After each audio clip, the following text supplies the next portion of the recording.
Vocês verem? Eu sou formado pela 30ª, eu sou da 30ª turma, formei na escola, né? E me sinto muito orgulhoso de poder ajudar um pouco na formação de vocês. É sempre bom lembrar que quando a gente dá aula, a gente aprende, às vezes, mais do que vocês. Então, obrigado pelo convite. Enquanto eu vou colocando a minha aula,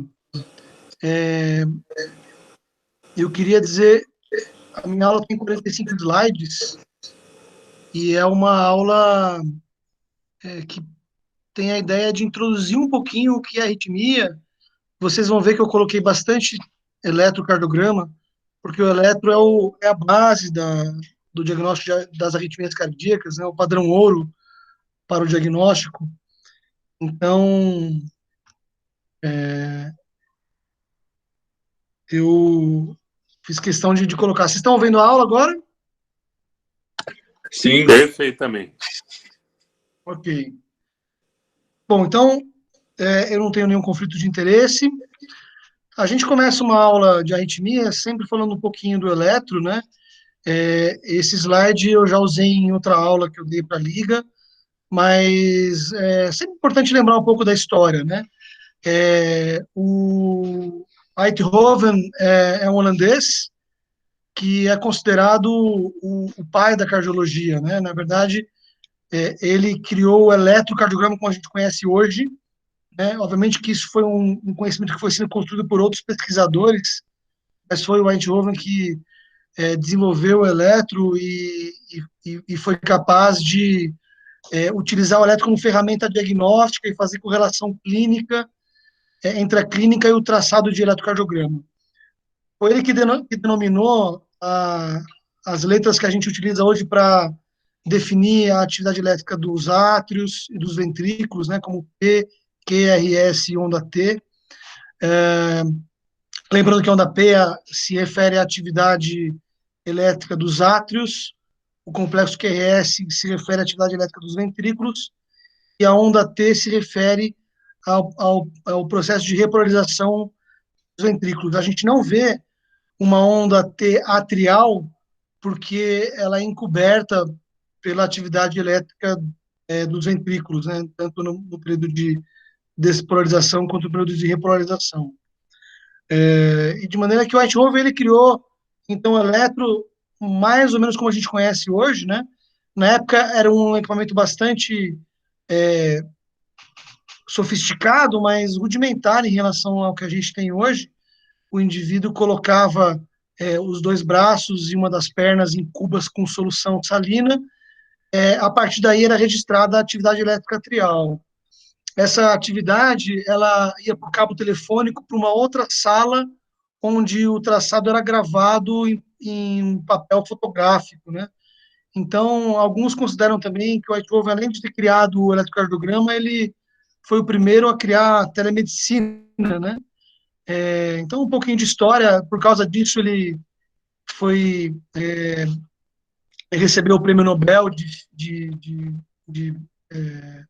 Fisiologia e Medicina em 1924, a publicação a primeira publicação sobre eletro em 1901, e a partir do eletrocardiograma a gente tem uma série de ferramentas usadas em cardiologia, como o Holter, que é um aparelho que grava o eletrocardiograma durante 24 horas, né, o teste ergométrico, é possível a gente fazer procedimentos invasivos para tratar arritmias cardíacas, que são os estudos eletrofisiológicos e ablações, e a gente está diante já de biomonitores, como o Apple Watch, que é capaz de fazer uma derivação de eletro.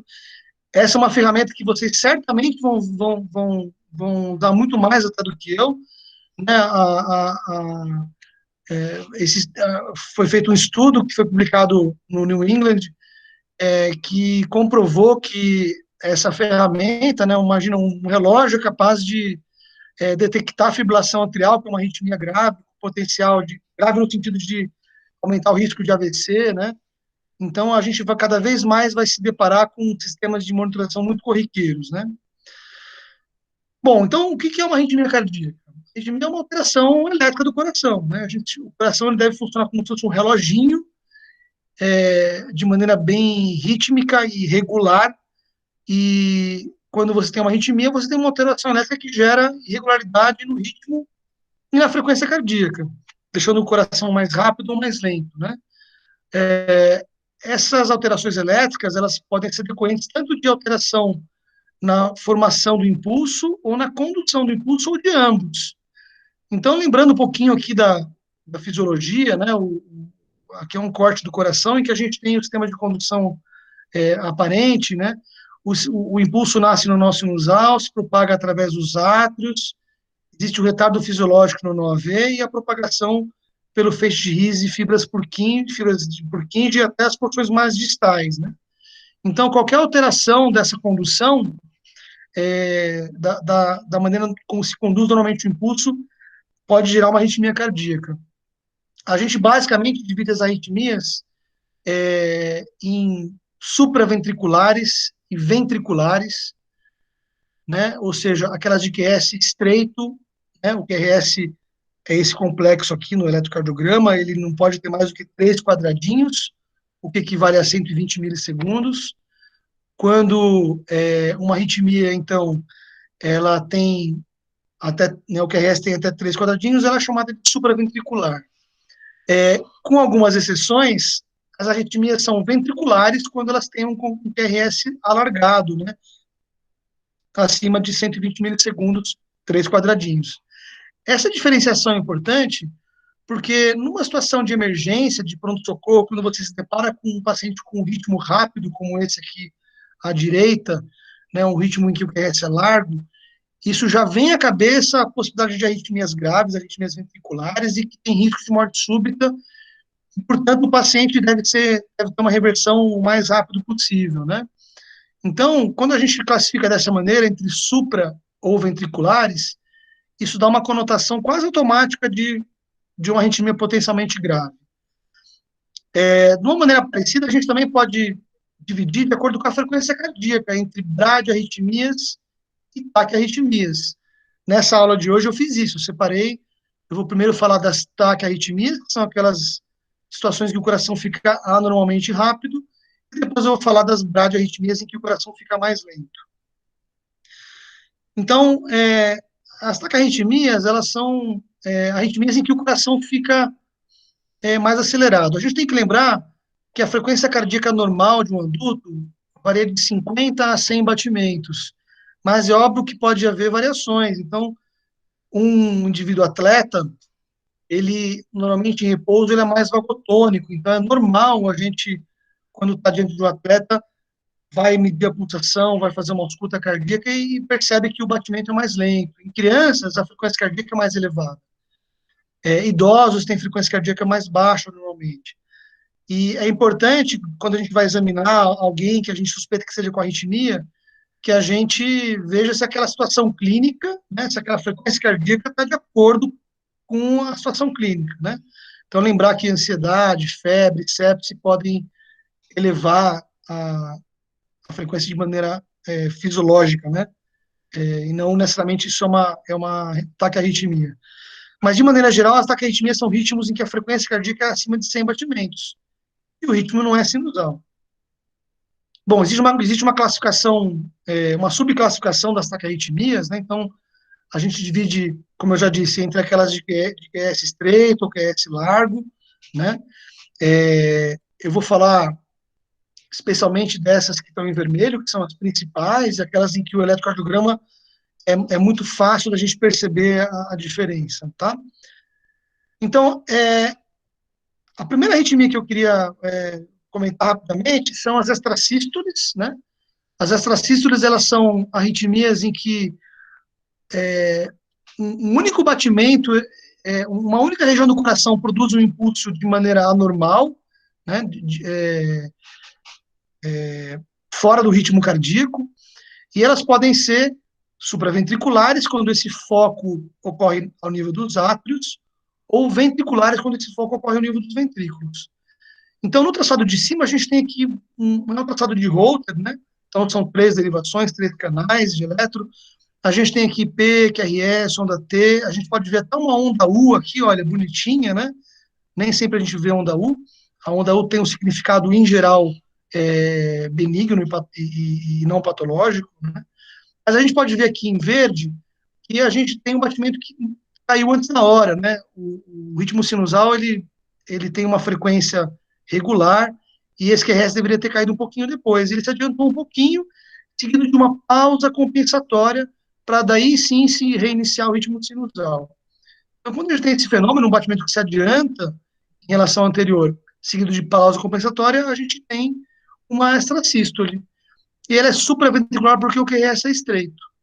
Já as ventriculares aqui embaixo, elas têm uma morfologia diferente, o QRS é alargado, né, com um formato diferente do QRS basal, a onda T também é diferente, ela é negativa, aqui a onda T normal é positiva, e são batimentos precoces em relação ao que se esperava de um QRS, né, de um ritmo regular.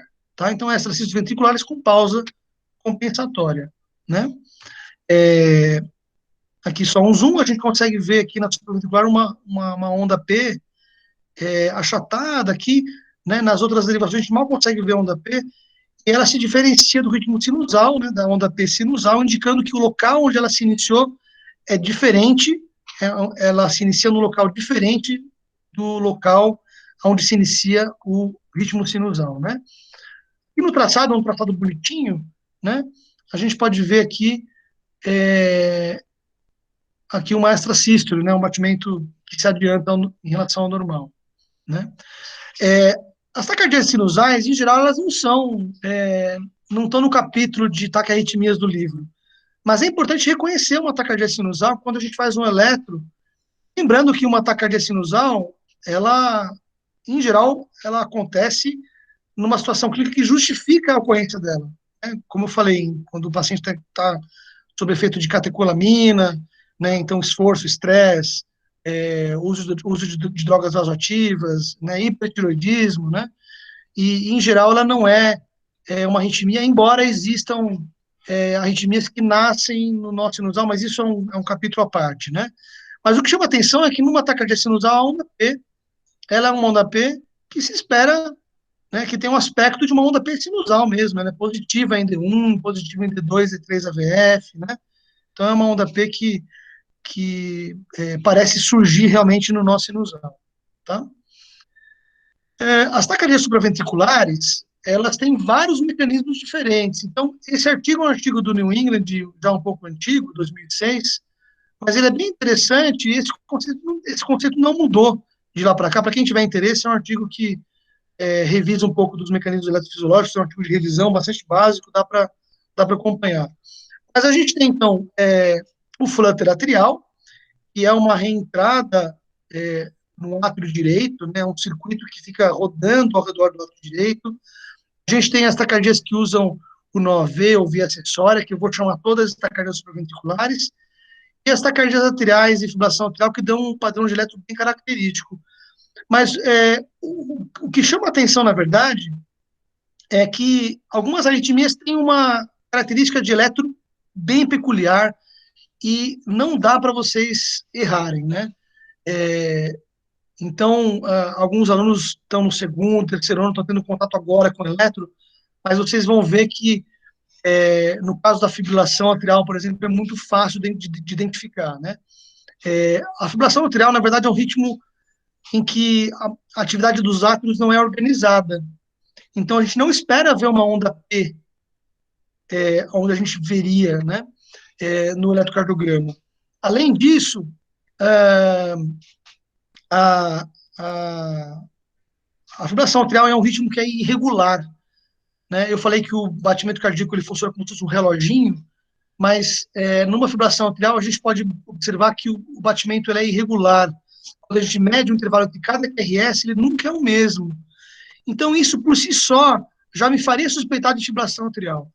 A gente está vendo aqui no monitor esse traçado em que o batimento é irregular, ele é rápido, em geral a fibrilação atrial é mais rápida, mas você pode ter fibrilação atrial com uma frequência um pouquinho mais baixa.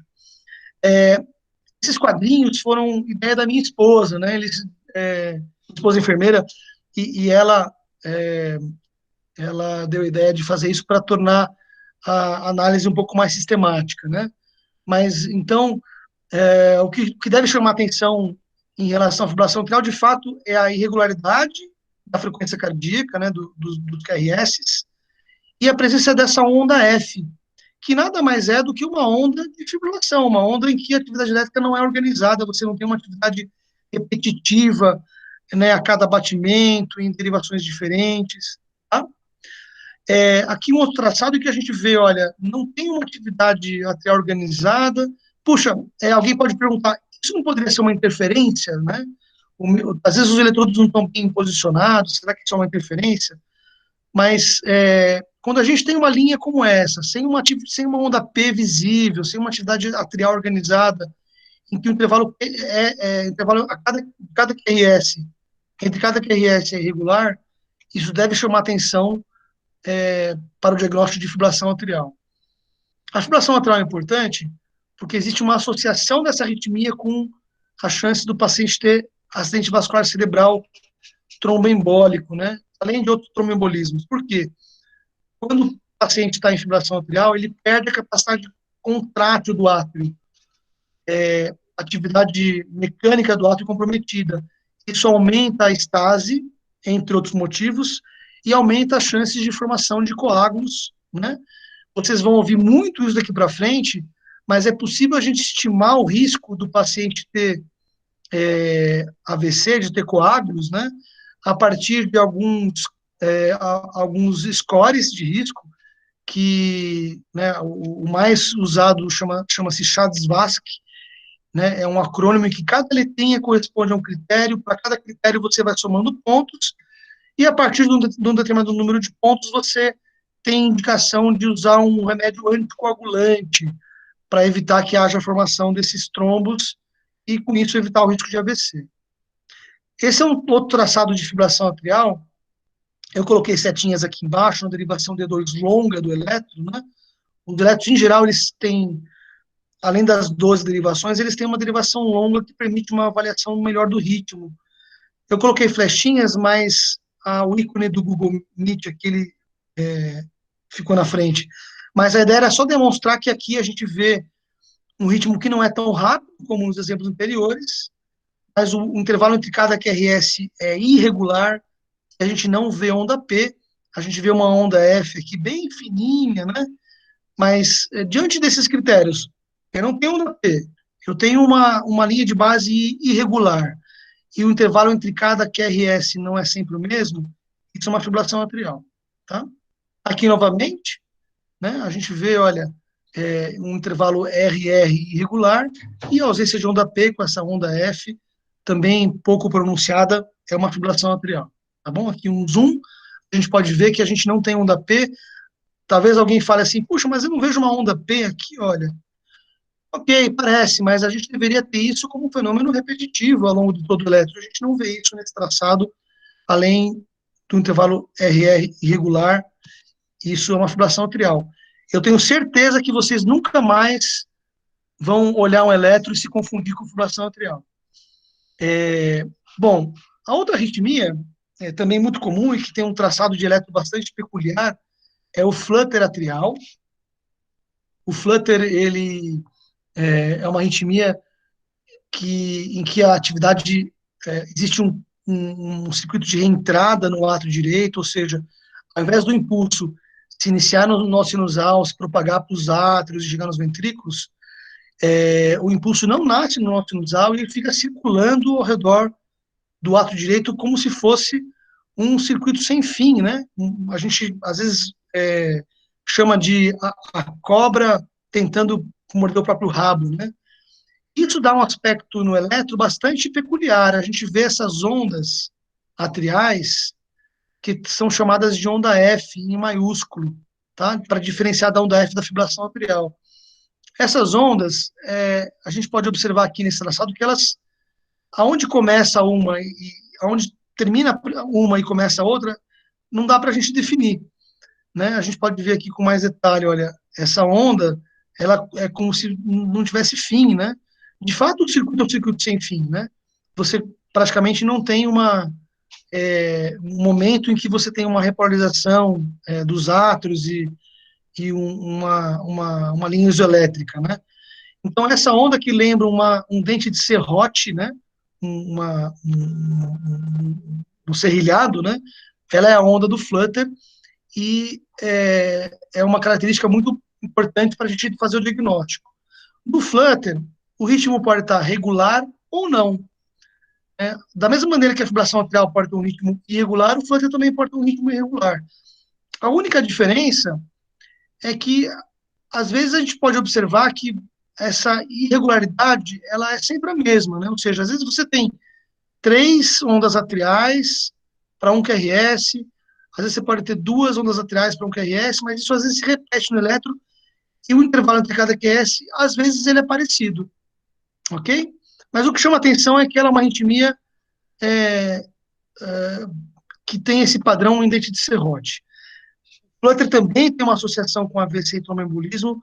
O ícone do Google Meet também tampou aqui a minha, a minha observação, né? Acho que eu consigo ocultar aqui, vamos ver. Melhorou. A minha esposa que me ajudou aqui. Nada como ter uma equipe de apoio, né? Mas, então, lembrando que tanto a fibrilação atrial quanto o Flutter, a gente tem que ficar atento com esse tipo de ocorrência, né? E o CHA-2-VASc, o score de risco, se aplica também a pacientes com Flutter. Aqui um outro traçado de Flutter, né? Em que a gente vê as ondas F aqui, né? Essa onda que lembra um dente de serrote, né? E aqui a gente pode ver aqui, olha, 3 ondas para um QRS. 2 ondas para um QRS, ou seja, existe uma certa variação, né? Entre a relação entre ondas P e QRS, mas a atividade atrial é rápida, em torno de 300, 200 a 300 batimentos por minuto dos átrios, né? Bom, então eu falei de fibrilação atrial, falei de flutter, aquelas 2 arritmias têm um risco de tromboembolismo maior, né? O risco de AVC maior. É importante a gente sempre ficar atento com os pacientes que têm risco e mereceriam usar um anticoagulante. Agora eu vou falar de uma arritmia que tem uma associação muito menor com o risco de AVC, a gente não se preocupa com isso, na verdade, que são as taquicardias supraventriculares, né? Mas se o flutter e o FA começam, né, e a FA começam nos átrios, por que uma taquicardia supraventricular tem esse nome e a FA e o flutter não, né? Bom, na verdade, a rigor, né, o flutter e a fibrilação atrial são supraventriculares, né? Mas tem mecanismos muito específicos de um padrão de elétron muito característico. Isso diferencia aquelas 2 arritmias, flutter e FA, das taquicardias supraventriculares. Quando vocês estiverem no internato, vocês vão estar plantando no pronto-socorro e vão falar para um colega seu, para um colega de vocês, olha, eu atendi ontem um ataque supra no pronto-socorro, né? Um paciente com taquicardia supraventricular. O seu colega, ao ouvir esse termo, ele já vai fazer uma imagem de como é o eletro na cabeça dele, e é por isso que a gente chama dessa maneira. As taquicardias supraventriculares, elas são arritmias em que o ritmo cardíaco é regular, o intervalo entre cada QRS é sempre o mesmo, o QRS é estreito, existem exceções, existem taquicardias supraventriculares em que o QRS é alargado, mas isso não vem ao caso nesse momento, né? E muitas vezes é difícil a gente achar a onda P na taquicardia, tá? Então, nessa derivação D2, a gente vê um exemplo disso, né? É uma taquicardia, é um ritmo regular, em que a frequência está acima de 100, né? Lembra da regrinha? Olha, o batimento caiu aqui. Se o próximo QRS estivesse aqui, a frequência seria de 300. Se o próximo QRS caísse aqui, seria de 150. Se caísse aqui, seria de 100.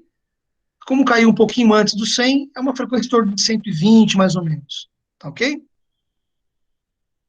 Bom, esse é o eletro que o seu colega diria para você quando ele te contaria sobre ter tratado um paciente com taquicardia supraventricular, né?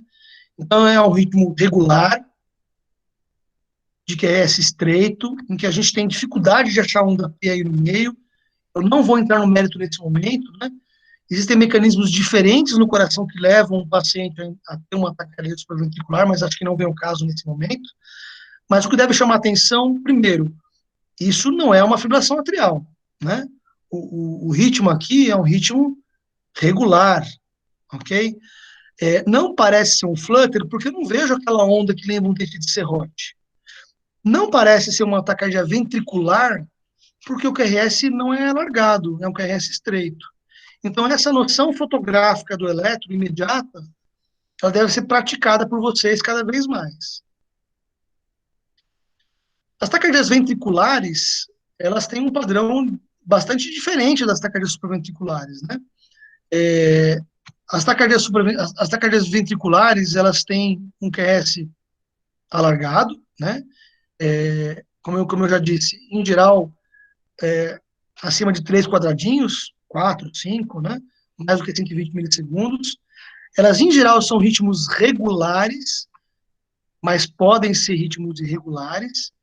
E elas podem ser monomórficas, ou seja, todos os QRS com a mesma morfologia, ou polimórficas, havendo uma variação do formato entre cada QRS.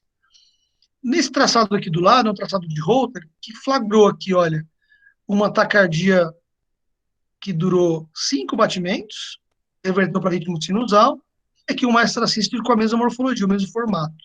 Então, provavelmente, o mesmo foco estava gerando uma taquicardia, né? A gente chama aqui de não sustentada, e uma extrasístole.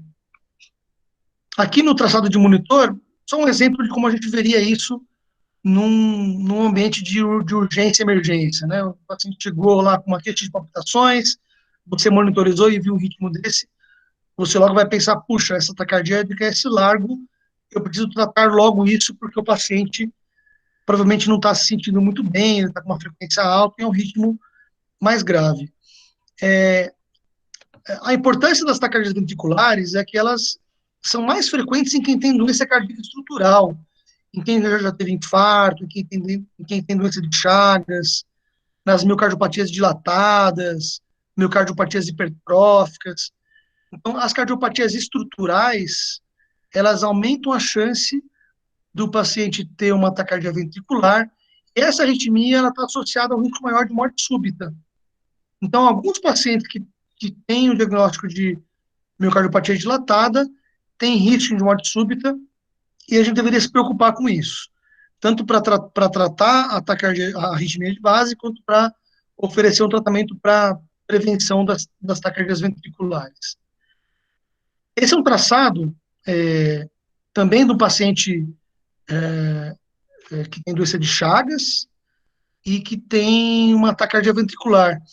A gente pode notar que o ritmo é um ritmo regular, o QRS é alargado, né? É um QRS bem feio, né? Ele não parece nada um QRS normal.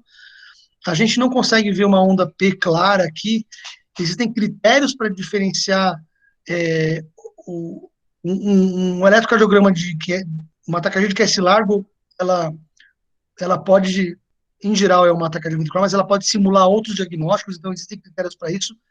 Não vem ao caso agora, mas lembrando, então, né, um ritmo cardíaco que é regular, um QRS alargado, a gente tem que pensar como primeira, como segunda, como terceira opção, que isso se trata de uma taquicardia ventricular, né?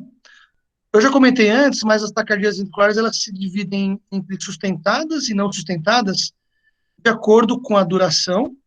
Então, taquicardias sustentadas, elas têm mais do que 30 segundos de duração, ou sintomas, né? Então, um paciente que tem uma taquicardia com tontura, com palpitação, mesmo que dure menos tempo, ela é chamada de sustentada.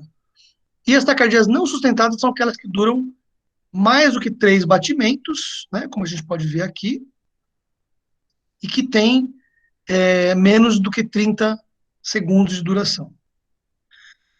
Esse é um outro traçado em que a gente vê um ritmo bem rápido, né, um ritmo que aparentemente regular, mas muito rápido. O QRS é alargado, a gente mal consegue ver a onda T aí, né? E esse traçado ele foi obtido durante um estudo eletrofisiológico.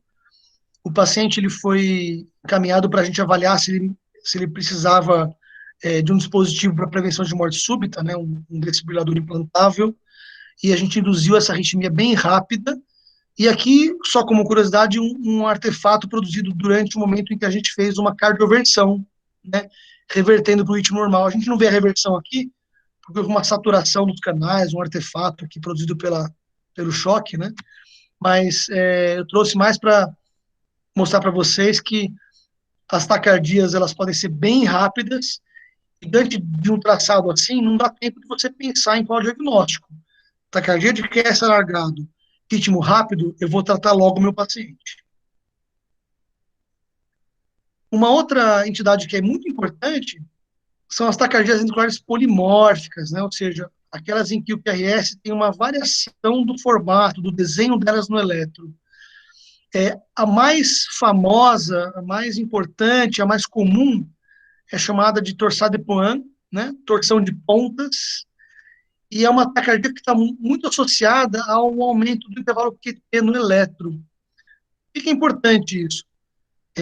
Muitos antiarrítmicos, muitas drogas, né? Agora está em voga o uso da hidroxicloroquina, né? O uso ou não, né? A gente ainda não sabe, para tratamento da Covid-19, mas muitas drogas, especialmente antiarrítmicos, eles podem aumentar o intervalo QT do eletro e facilitar a ocorrência dessa arritmia. E essa arritmia, ela é, às vezes, muito rápida e ela pode degenerar numa fibrilação ventricular. Então, é importante a gente fazer o diagnóstico desse tipo de traçado, né, quando a gente está diante de um traçado como esse, lembrar que essa taquicardia polimórfica, ou seja, olha o QRS, ele vai mudando de morfologia a cada batimento, nunca é o mesmo. A gente chama de torção de pontas porque as pontas do QRS estão para baixo, depois para cima, depois para baixo de novo, né? Então dá a impressão que você pegou aquela fitinha do eletro e fez uma torção delas, né? Torceu o papel. E esse traçado ele tem que ser guardado na memória, porque quando a gente está diante de um paciente que tem esse traçado, a gente tem que procurar o motivo dessa taquicardia, que em geral é um efeito arritmogênico de várias drogas, especialmente antiarrítmicos, né? A hidroxicloroquina aumenta o intervalo QT, portanto, ela aumenta a chance do paciente ter torsade de Pointes. Além disso, a associação com outras drogas, como a azitromicina, né, em questão, que é uma droga que também por si só aumenta o QT, elas potencializam a chance do paciente ter arritmias graves como essa. Então, lembrar disso, né? Eu coloquei aqui o pica-pau olhando para a morte, porque realmente é uma arritmia que tem um risco grande de levar à morte súbita, né? Finalmente, um traçado que não dá para a gente errar é a fibrilação ventricular, né? Então, a fibrilação atrial ventricular é um ritmo desorganizado. Quando a gente lembra da fibrilação atrial, a fibrilação atrial é um ritmo atrial não organizado.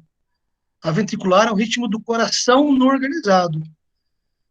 A gente observa, portanto, que você não tem QRS, né? Você tem essa linha que é uma linha fibrilatória, né? Uma atividade elétrica, né? Mas não organizada. Você não tem QRS.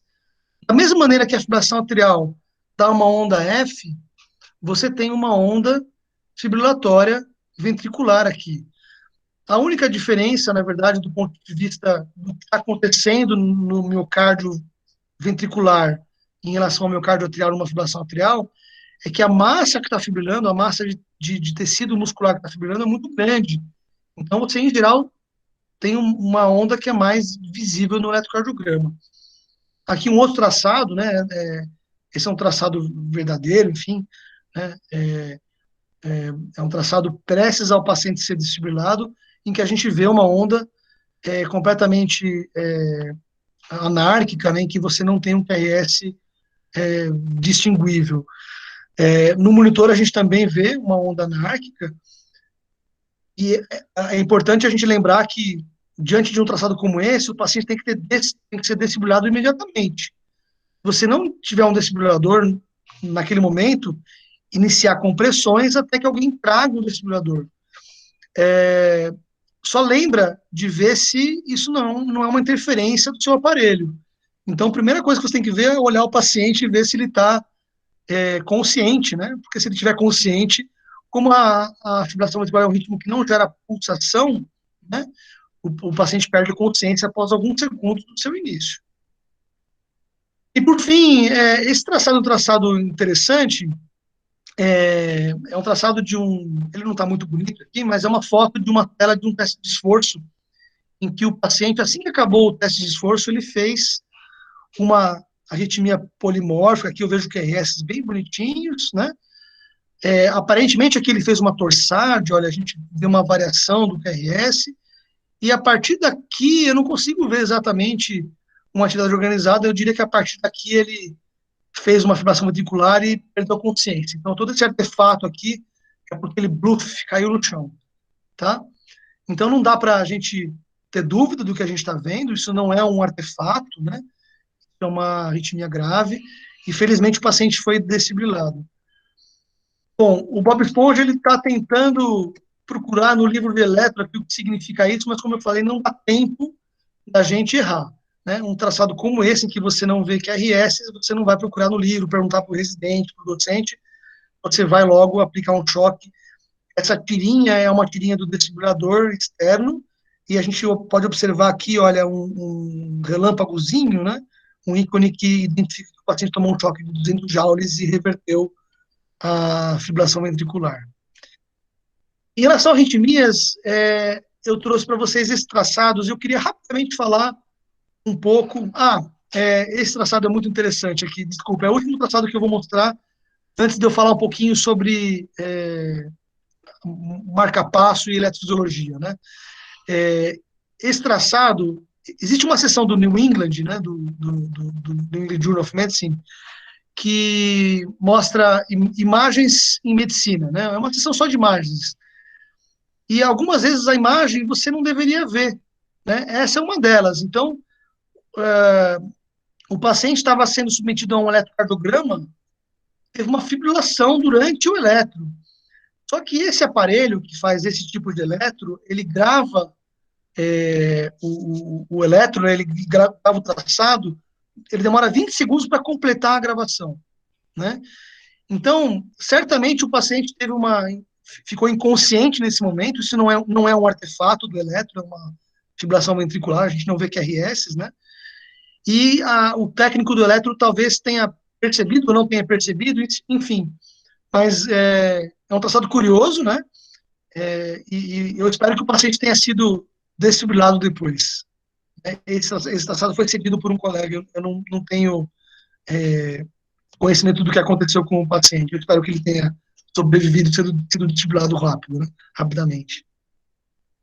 Bom, eu falei então sobre as taquiarritmias, eu vou falar um pouquinho sobre as bradiarritmias. Isso é mais rápido, né? É um pouco mais óbvio. Então, a gente tem vários tipos de bradiarritmias. Essa classificação é feita de acordo com o achado no eletrocardiograma, né? Daí a importância do eletro. Mas lembrando, né? O ritmo sinusal nasce no nó sinusal e se propaga através do sistema de condução, e conforme você vai tendo doenças ou no nó sinusal ou ao nível do feixe de riso dos seus ramos, você vai tendo as doenças, né, os bloqueios. Então, uma doença do nó sinusal vai levar a problemas na geração do impulso sinusal. Doenças ao nível do nó AV, sistema Purkinje, vai levar aos bloqueios atrioventriculares.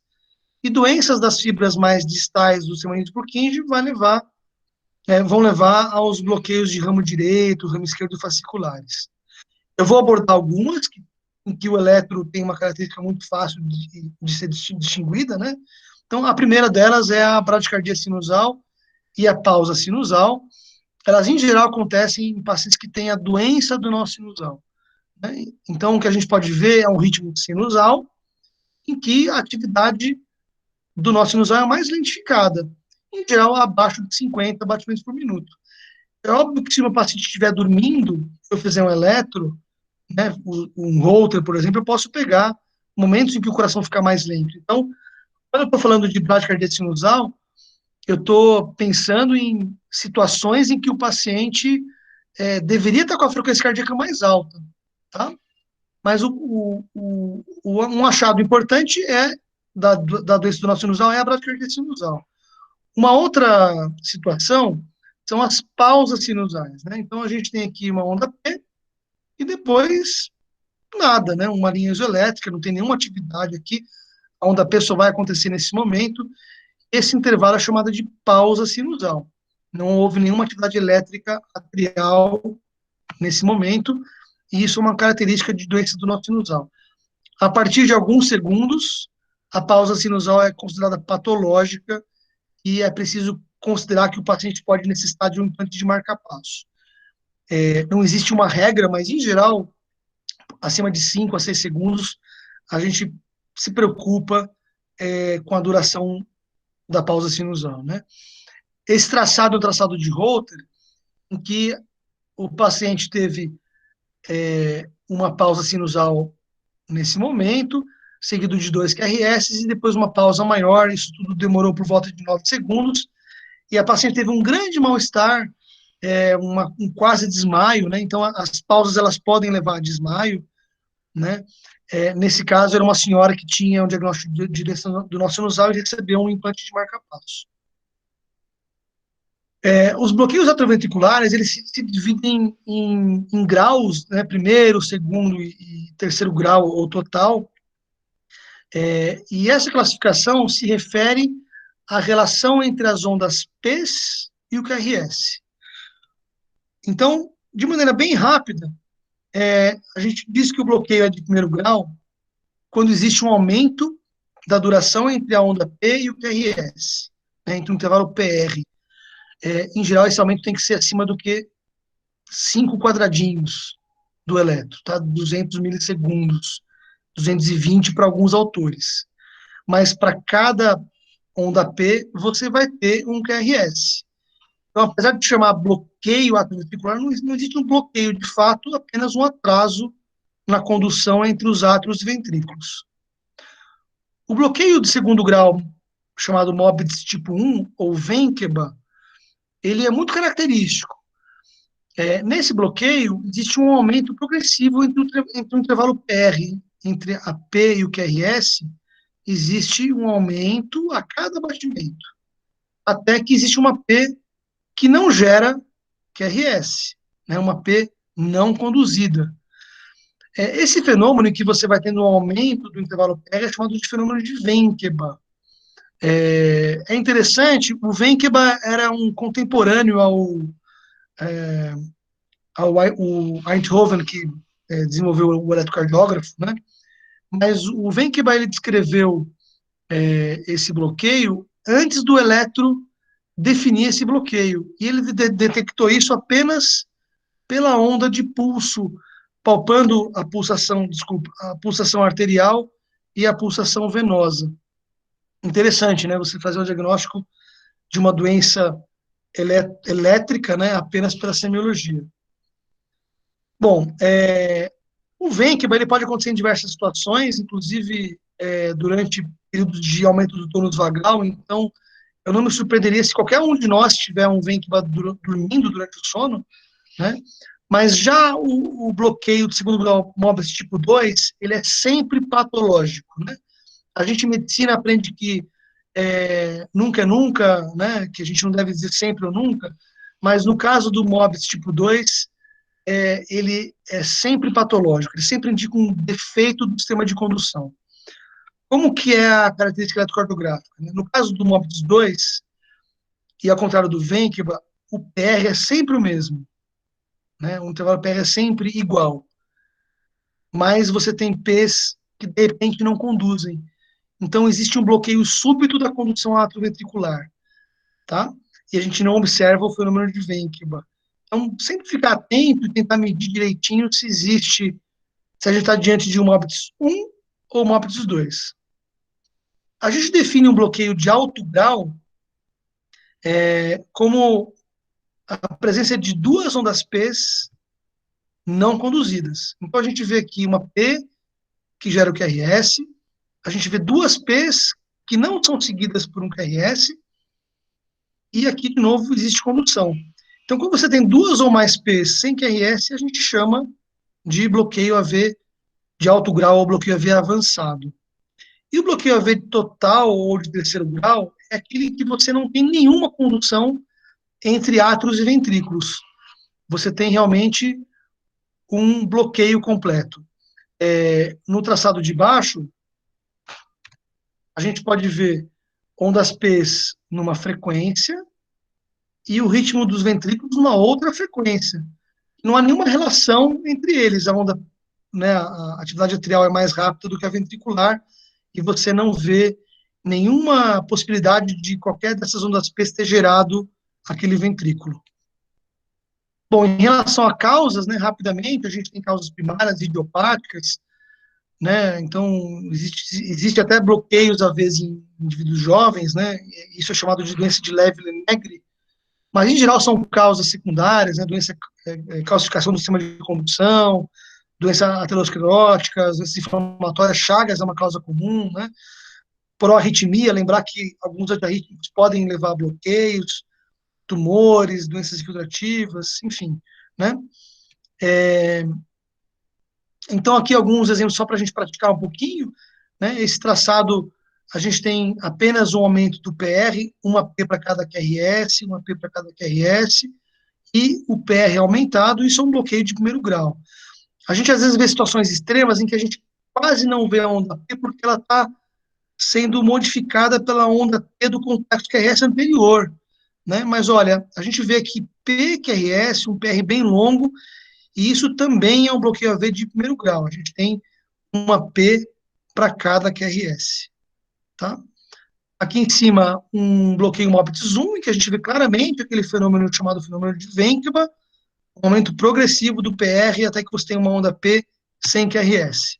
Isso se repetiu aqui, de novo uma P sem QRS, diferentemente desse traçado inferior, em que a gente tem um Mobitz 2. Todos os PRs são iguais, mas de repente você tem uma onda P que não gera um QRS. Então, cuidado com esse bloqueio, é um bloqueio que pode indicar uma doença grave do sistema de condução. Aqui, então, um paciente com BAV avançado, né? Na primeira metade do traçado, a gente vê bloqueio AV de primeiro grau, mas na segunda metade, a gente vê um bloqueio avançado, a gente vê ondas P's, duas P's, que não geram QRS. A gente só vai ter condução AV nesse momento. Aqui um bloqueio que é chamado de segundo grau, mas a gente não consegue definir se é um Mobitz 1 ou um Mobitz 2, então a gente define como um bloqueio AV do tipo 2:1. Por que esse nome? Ele tem duas ondas P's para cada QRS, sendo que uma P não gera QRS. Então, duas P's para cada QRS é um bloqueio AV tipo 2:1, tá? Aqui um traçado interessante, que a gente vê um bloqueio avançado, né? Olha, duas P's sem QRS, uma P com QRS, duas P's sem QRS. Às vezes a P está oculta, né, em cima do segmento ST, então cuidado, é importante medir direitinho, né? Aqui mais dois traçados de um paciente com BAV total congênito, né? Existe isso, né? A criancinha nasce com um BAV total sem ter uma doença estrutural, né? A gente pode ver aqui, portanto, ondas P's e complexos QRS, mas tem uma relação, olha só, a frequência de P's muito mais rápida do que a frequência de QRS, né? Então, um bloqueio AV total, não há nenhuma relação entre esses bloqueios, né? Quando o paciente está numa situação de maior tônus adrenérgico, tanto o nó sinusal fica mais rápido, quanto o QRS, porque a junção AV, né, é um ritmo juncional, QRS estreito, a junção AV, ela recebe influência autonômica, né? Bom, então eu falei um pouco sobre as TACs, sobre as BADs, eu vou falar rapidamente sobre algumas estratégias de tratamento, isso, mais para vocês terem conhecimento de que existe isso, né? Então eu vou falar um pouquinho sobre os dispositivos cardíacos eletrônicos implantáveis, né? Os DCIs. Eles compreendem os marcapassos, os CDIs, os marcapassos para ressincronização e até alguns dispositivos que são usados, esses aqui, pequenininhos, que são implantados na região precordial, próximo ao externo, embaixo da pele, apenas para diagnóstico. Então, é como se eles fossem um eletrocardiógrafo implantável, como se fosse um Holter, mas em que a bateria dura 2 anos ou mais, né? Eles ficam gravando o ritmo do paciente para tentar pesquisar arritmias, fazer diagnóstico de desmaios que a gente não consegue, nos quais a gente não consegue descobrir a causa, né? Então, esses dispositivos, os marcapassos tratam das arritmias, os CDIs, eles previnem morte súbita em indivíduos susceptíveis, e os gravadores implantáveis, eles fazem um diagnóstico. Uma informação interessante, existem dispositivos que são feitos para auxiliar o tratamento de insuficiência cardíaca, que são os ressincronizadores. Mas todos eles funcionam de maneira parecida, são implantáveis, né? E a ablação por catéter é uma outra ferramenta útil para tratar arritmias. É o tratamento curativo para muitas taquiarritmias, não para as BRADs, mas para as taquiarritmias. A ablação é feita por uma lesão térmica no tecido, através do uso de radiofrequência. A radiofrequência nada mais é do que ondas de rádio, né? O micro-ondas funciona com radiofrequência, e essas ondas, elas são conduzidas através de um catéter que está dentro do coração. Após o mapeamento de um foco de arritmia, é possível que a gente encoste o catéter na região a ser abordada, e o catéter ele libera a radiofrequência, provocando uma necrose de coagulação, modificando ou eliminando o circuito que gera arritmia. Existem outras formas menos usadas, mas a radiofrequência é a mais usada. É possível fazer ablação a frio, chamada crioablação, ou a laser, menos usada. E o que caracteriza é uma alta taxa de sucesso, né, e uma baixa taxa de complicações. É um procedimento muito interessante para tratar arritmias, né? Como eu disse, existe uma lesão térmica que leva à necrose, e essa lesão ela é titulável, então eu consigo deixar a lesão mais profunda ou menos profunda, apenas ajustando o aparelho que eu uso, e a lesão é irreversível. Uma vez que você tem a lesão tecidual, você tem é formado uma fibrose onde havia aquela lesão, e o paciente, portanto, deixa de ter o circuito ou o mecanismo que gera arritmia, né? E só para exemplificar, então, os catéteres posicionados, né, o catéter aplicando radiofrequência. E aqui uma paciente que tinha uma taquicardia trial, uma taquicardia bem rápida, eu comecei a aplicar radiofrequência aqui, após alguns segundos eu reverti para ritmo sinusal. Bem? Bom, essas são as minhas mensagens, eu espero que vocês tenham aproveitado. Agradeço o pessoal da Liga pelo convite, né? Aquela imagem da Unicamp à noite é muito bonita, né? Deixa eu voltar aqui, eu estou aberto para perguntas, então.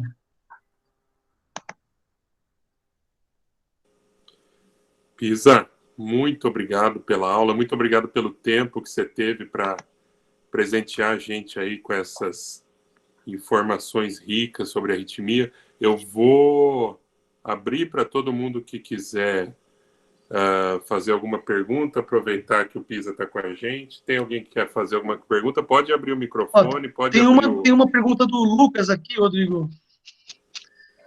O pessoal tem tudo vergonha, Pisa. Devia abrir o microfone, pôr a cara no vídeo.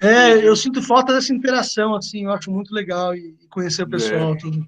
Mas vamos lá, o Lucas está perguntando se, após o implante de marca-passo, o paciente tem alguma limitação em relação ao esforço físico.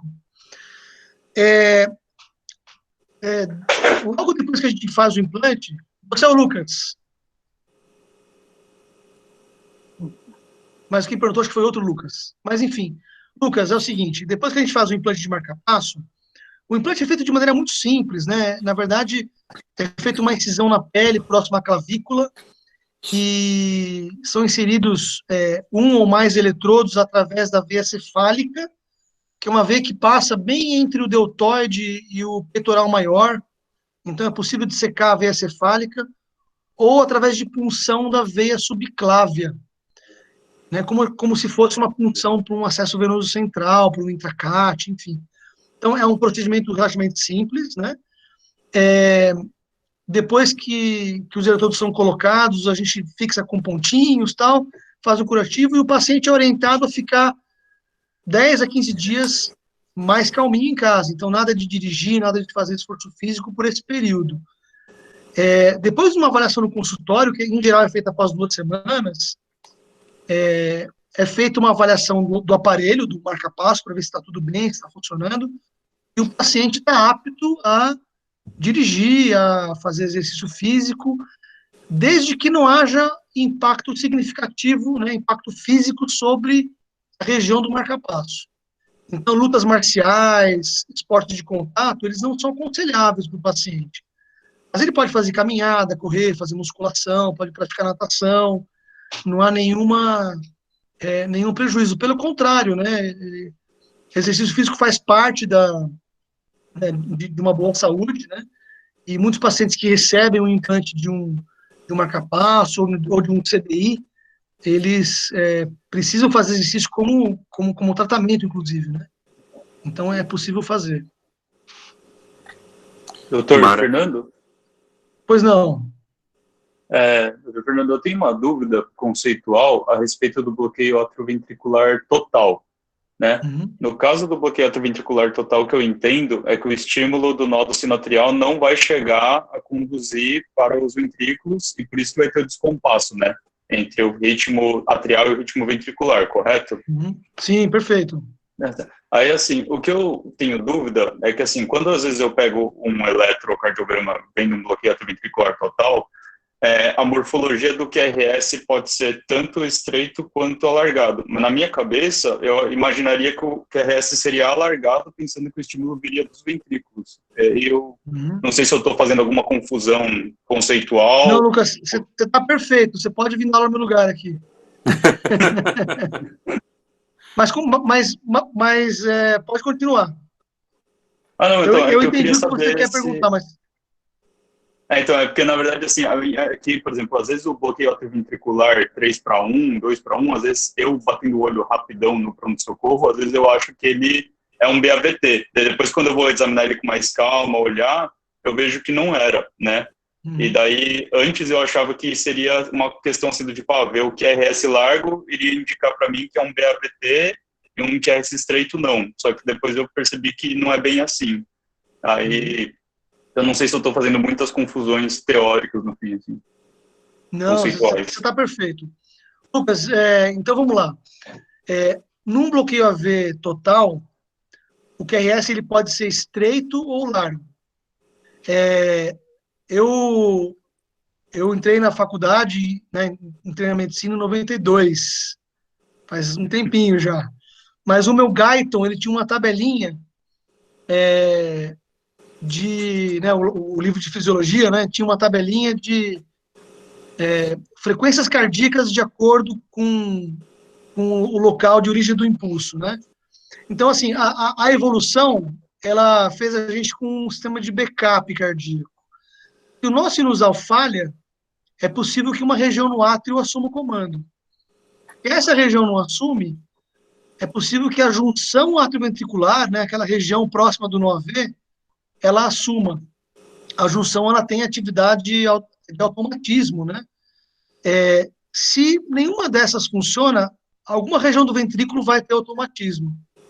Então, eu posso ter um BAVT com QRS estreito, desde que a junção seja responsável pelo ritmo ventricular, né? Ou seja, o fato de eu ter um bloqueio AV total com QRS estreito não exclui o diagnóstico de AV total. Então, a tua observação está perfeita, né? Por que uns têm QRS estreito ou QRS largo? A gente não tem uma resposta, a gente não tem como saber exatamente o local no sistema de condução que gerou a doença que levou ao bloqueio, né? Então, para que você tenha um bloqueio atrioventricular total, que seja por degeneração do sistema de condução, basta que em algum lugar do sistema de condução haja um defeito de condução, né? Se esse defeito ele for mais distal, menos perto do nó AV, é menos provável que um QRS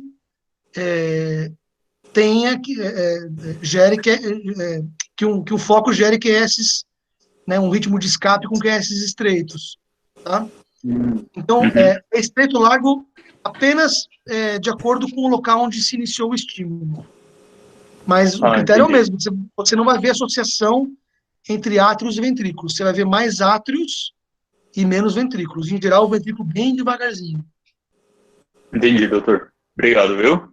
Imagina, Lucas. Boa pergunta, parabéns, viu? Isa, eu acho que também teve outra pergunta do envergonhado aqui, que mandou no chat, acho que você está conseguindo ver o Joel. Estou vendo. Tem o Marco Costa, perguntou né? a respeito Depois da Joel. taque ventricular, por que o QRS fica largado? Tá. Eu vou responder primeiro, pela ordem aqui.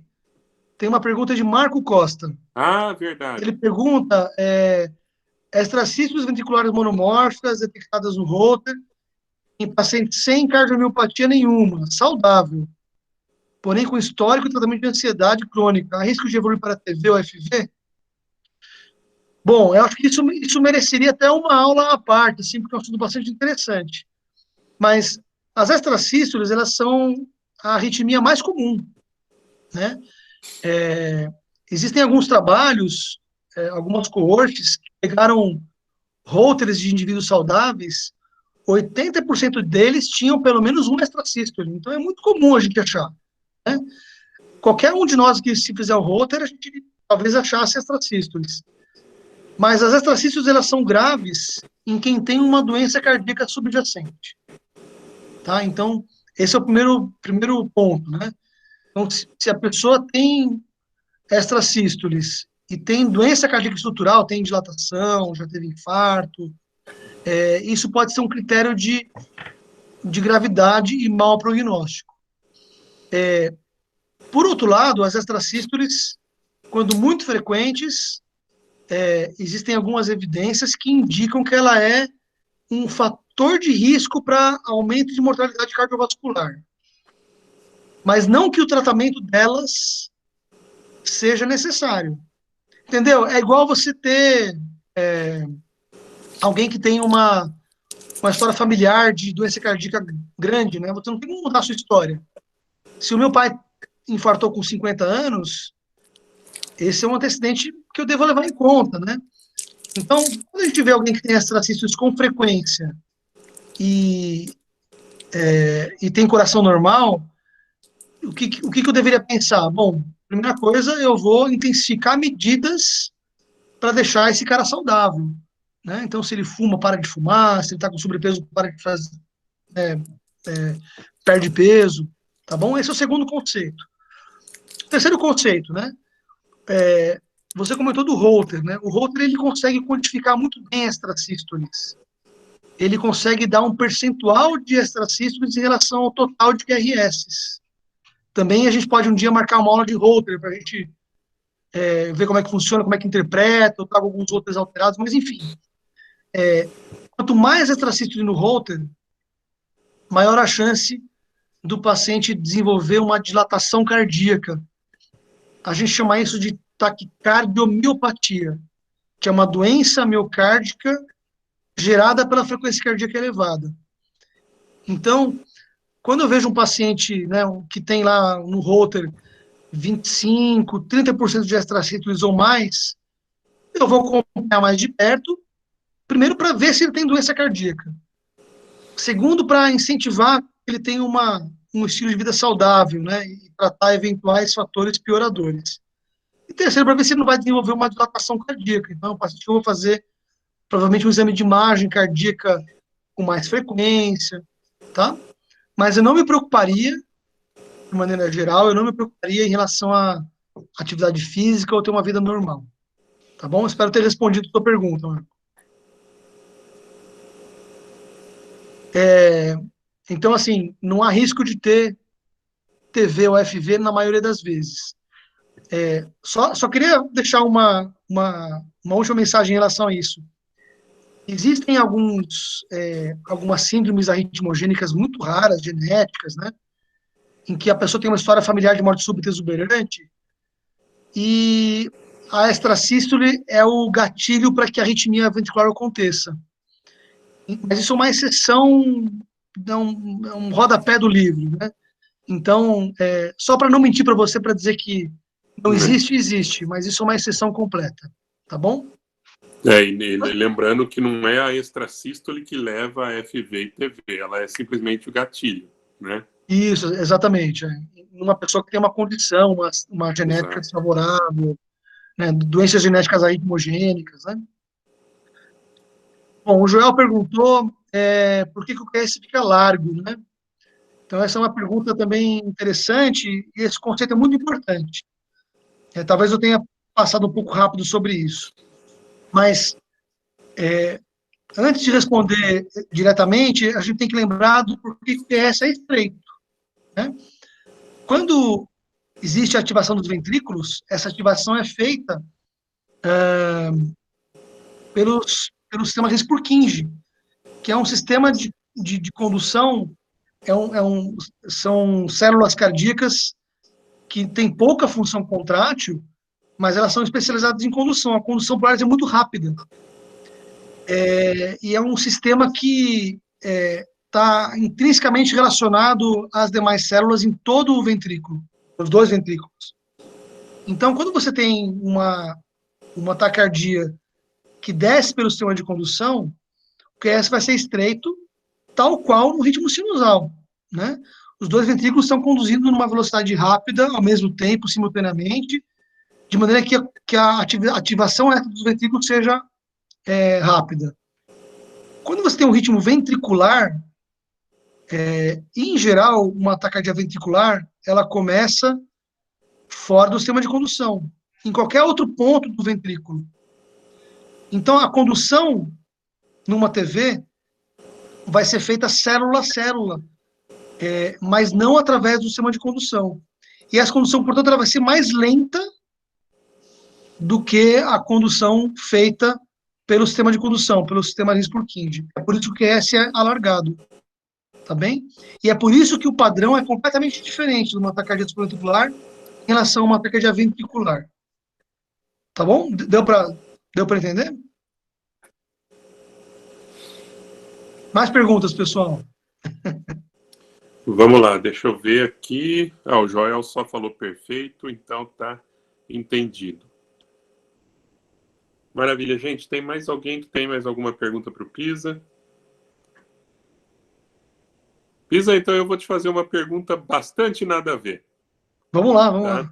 Eu adoro história e eu vi que você mostrou o Einthoven e as letras escolhidas por ele. Você sabe me falar por que foi o PQRST e não ABCDE ou outra? Então, Rodrigo, você ficou na Holanda, né? Você deve ter conhecido o Utrecht. O Utrecht é uma cidade super bonita, né? Deliciosa, é uma cidade universitária, né? Uhum. E tem os canais tal, e... Bom, agora com o Covid, não sei se vai estar tão bonita assim nesse momento, mas é uma cidade linda e vale a pena conhecer, né? Para quem tiver a chance de um dia ir lá num congresso, enfim, né? Mas o Einthoven, ele era de lá, né? Na verdade, ele nasceu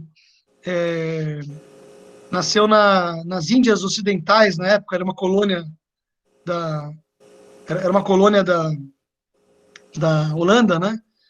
E o pai era médico militar, e foi transferido para Utrecht, e o Einthoven fez a formação lá em Utrecht.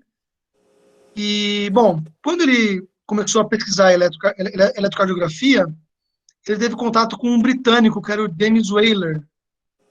E o James Wheeler, na verdade, o James Wheeler é que criou o eletrocardiograma, de fato, né? Ele que gravou a primeira atividade elétrica como a gente conhece hoje, né? Mas ele chamou as ondas de ABCD, em vez de PQRS. E aí o Einthoven chamou de PQRS, não há um motivo muito claro, mas existem duas teorias. A primeira, provavelmente menos verdadeira, é que ele achou que ele ia descobrir mais letras. Então ele escolheu algo que estava lá meio no meio do alfabeto, né?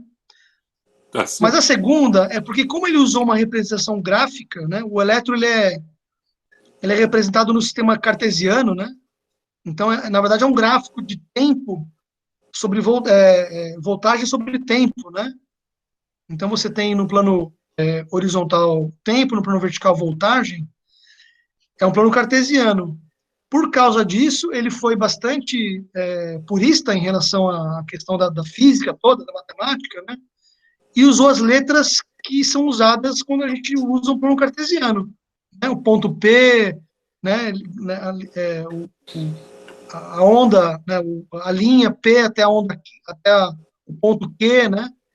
Então, essa é a explicação mais comum. Ele escolheu por causa disso, para ficar purista em relação ao plano cartesiano. Perfeito, Pisa. Obrigado, viu? Vamos lá, tem Ótimo. mais perguntas Eu tô aqui, olhando o vamos chat ver. aqui, só o Marco agradecendo, o Lucas também. Ah, sim, eu vou mandar em PDF a aula. Ele manda e ele não Aí cobra caro. vocês... É baratinho.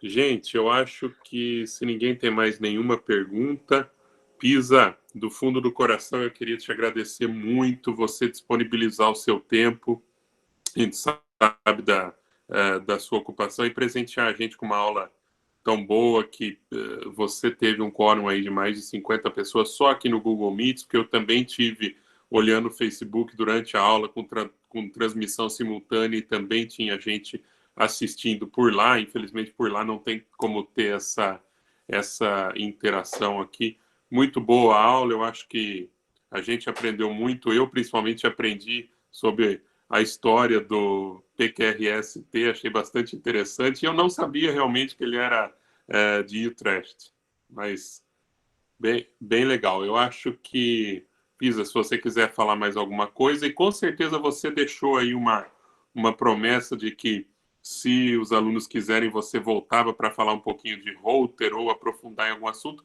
Eu não tenho dúvida que eles vão querer, então se prepara que logo a gente vai te Não, chamar de legal. novo. Beleza. Bom, Rodrigo, eu agradeço o teu convite, o convite dos alunos da Liga. Estou sempre à disposição de vocês. Acho muito legal a gente ter esse tipo de interação, né? A atuação do médico ela é um pouco solitária no sentido de que a gente atende paciente, faz procedimentos, e eu acho muito legal esse tipo de interação. Aprendo muito com vocês, aprendo muito com as perguntas. Estou sempre à disposição de vocês. A hora que vocês quiserem contar comigo, acharem que eu posso ajudar, estou à disposição. Eu vou mandar a aula em PDF no e-mail que eu tenho de vocês, tá bom? Obrigado, Maravilha. então. Eu desejo boa noite. A gente não tem mais perguntas, né? Só confirmar aqui no chat, mas acho que está tudo certo.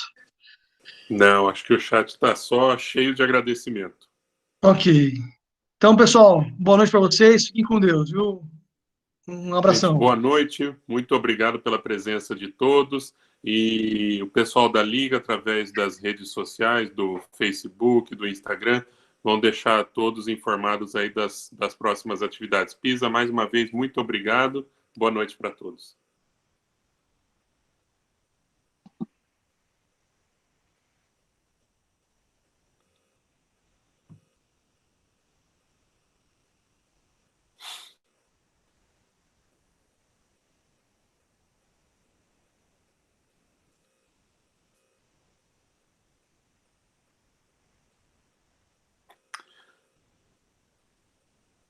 Lucas, você vai me falando se a gente sobrou só com os coordenadores ou se a gente precisa esperar mais um pouquinho. Beleza, só tem mais um pessoalzinho aqui. Deixa eu ver. Eu acho que o pessoal... E eu acho que se alguém tiver responsável pela transmissão simultânea, já pode parar também, tá? Inclusive, vou parar a gravação aqui.